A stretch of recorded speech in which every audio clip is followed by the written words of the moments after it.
Good morning, students. So today we are going to learn the new concept, that is by chapter 4. The topic is adjoint of a matrix. Okay, so this is the new term, adjoint of a matrix. So as we are studying determinant, so we are concerned only with square matrices up to order 3, right? So let's see the definition. It states the adjoint of a square matrix. Let's take the very compact form. A equals to A denoting the square matrices, square matrix Aij of order n by n. So n by n means number of rows and number of columns are equal, where this capital Aij is the cofactor of the element Aij. So see what we are considering. Aij is showing the elements, and we have taken capital Aij. As in previous lecture we have learnt, capital Aij is representing what? The cofactor of this element Aij. So let us obtain Aij, which is showing the cofactor of the element Aij. Then adjoint of a matrix, okay, then adjoint of a matrix A is denoted by Adj. Adj, okay, only first 3 letters of this word Adj of, then we write the matrix A, right? And it means it is defined as adjoint of a matrix equals to transpose, as we have done in matrices content also, transpose of the matrix of cofactors.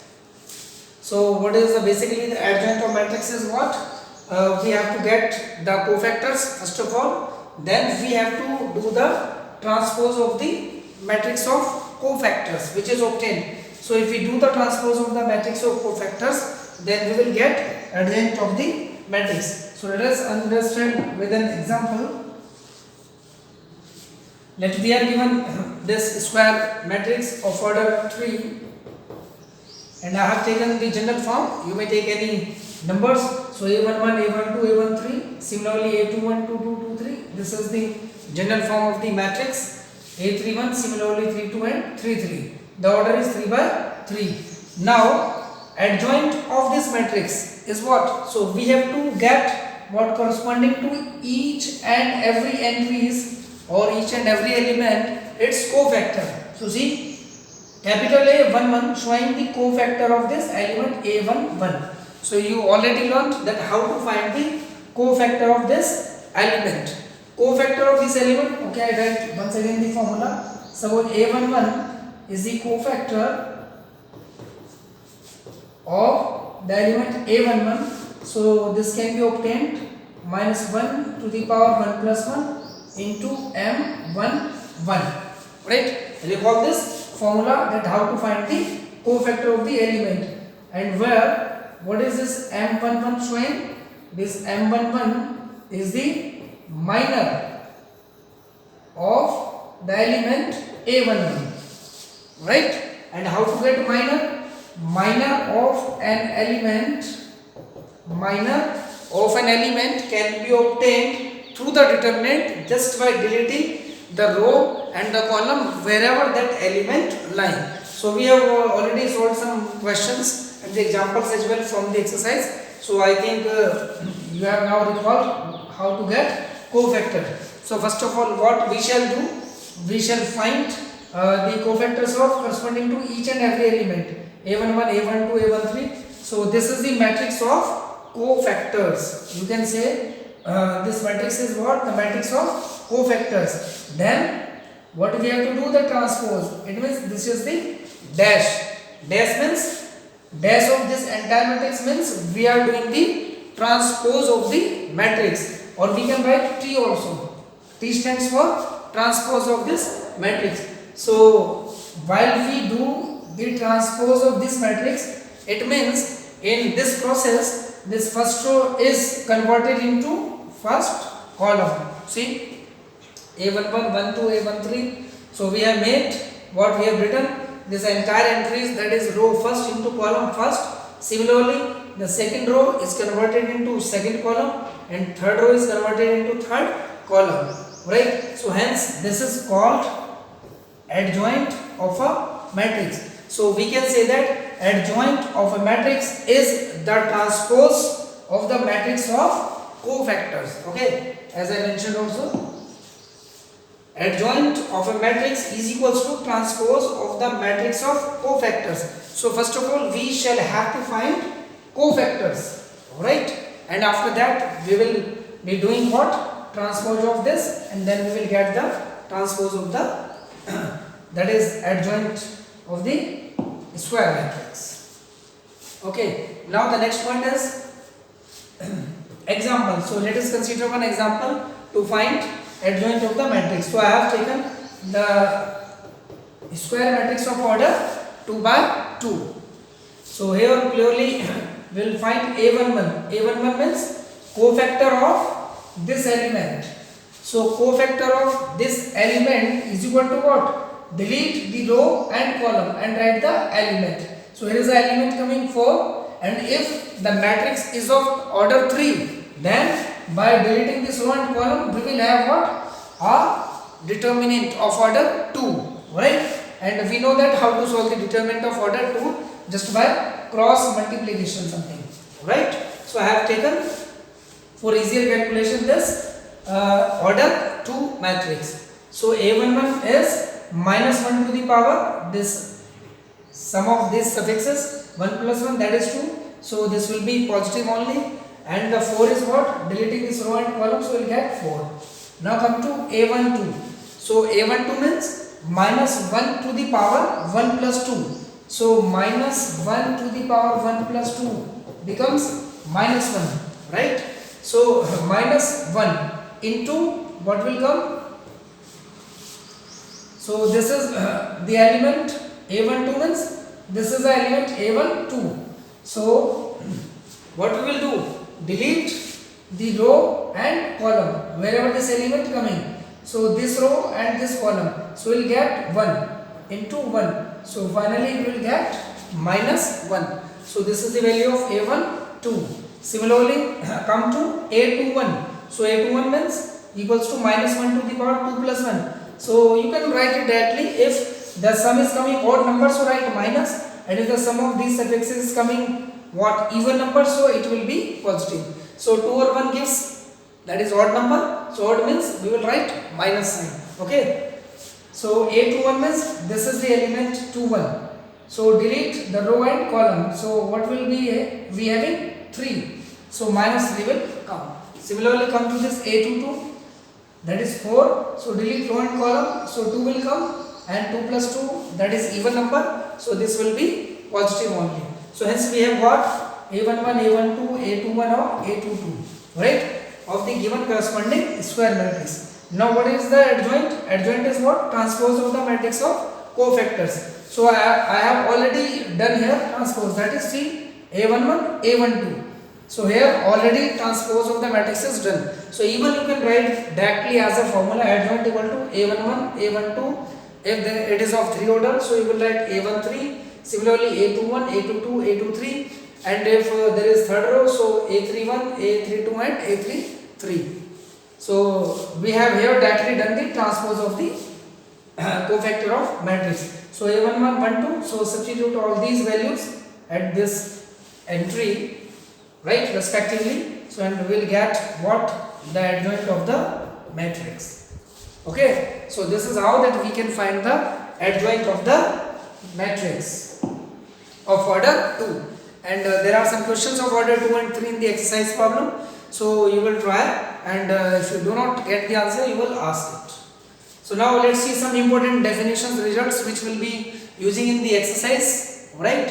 So let's see the theorem first. These theorems are without proof, okay? So proof there is no need. If you want to go through, so you will do it for the examination point of view. Let A be any square matrix of order n, right? A be any square matrix of order n, then A into adjoint A. So this is what? By theorem, if we multiply the given matrix into its adjoint, then this will be what? Commutative, that is order will be reversed, adjoint A into A. So we can use it directly, that A into adjoint A equals to adjoint A into A. Okay. and this result, that is the product of this result, will be equals to determinant of A into I. So what is I? I is the identity matrix of order n, same order, and determinant A is what? Determinant of the given matrix. So the product of A into adjoint into A will be determinant of A into I. So the proof is given in NCERT. So for the competitive point of view, you can have a look, and if you do not understand, then you will tell me. I will be discussing its proof also. Okay. So first try yourself, then let me know. Now the next is the very important definition. A square matrix is said to be singular. In the board examination, the question comes in 1 mark. Okay. So this is a very important result. A square matrix is said to be singular if determinant of the matrix equals to 0. So if determinant is 0, then that matrix is called singular matrix. Otherwise, if the determinant is not equals to 0, then it is called non-singular. That is just opposite. Okay. So this is about the singular matrix and non-singular. Okay.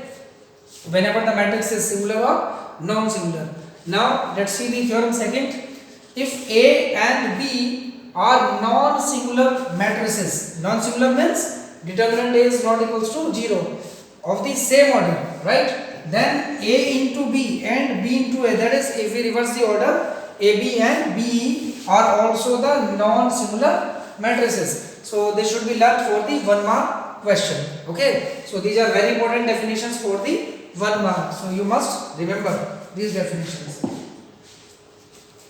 Now the next theorem is, if A and B are the square matrices of same order. So here we are frequently using the square matrix of same order in all the results. So then determinant of product of the matrices is equal to the product of their determinants. That is, determinant of the product of two matrices, I mean square matrices, is equal to the product of their respective determinants. Okay. So we can write A into B equals to determinant A into determinant of B. That is, we can write them individually, right?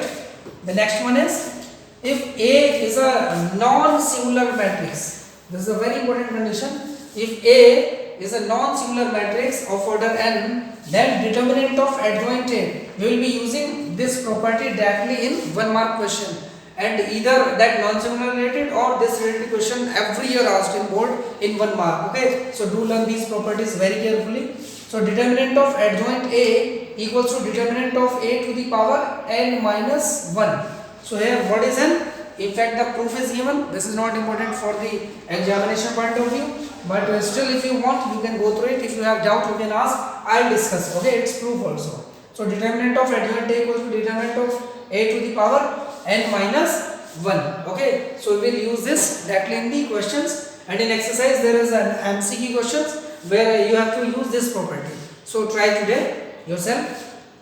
The next theorem is fourth theorem. A square matrix A is invertible. A square matrix A is said to be invertible. IFF. It means if and only if. If and only if that A is non-singular matrix. So for to be any invertible matrix, okay, this is the necessary condition. Then the matrix should be singular matrix. That is, determinant of A should be 0. Not equals to 0.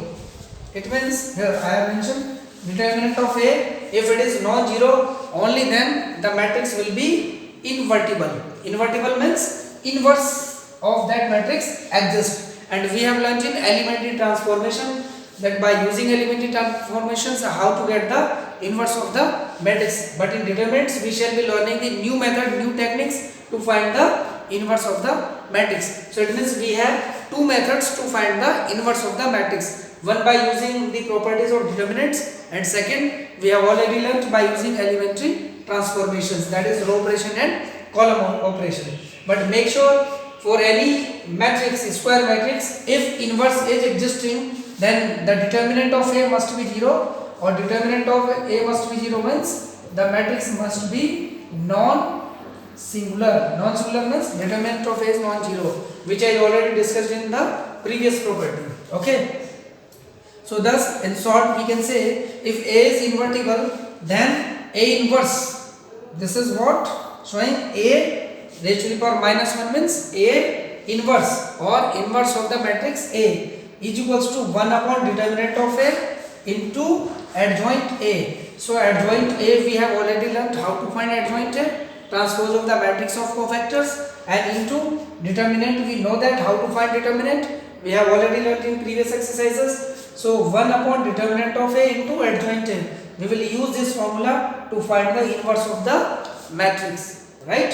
And make sure this determinant A should be not equals to 0, otherwise if it becomes 0 then 1 upon 0 becomes infinity, that is the result will not exist.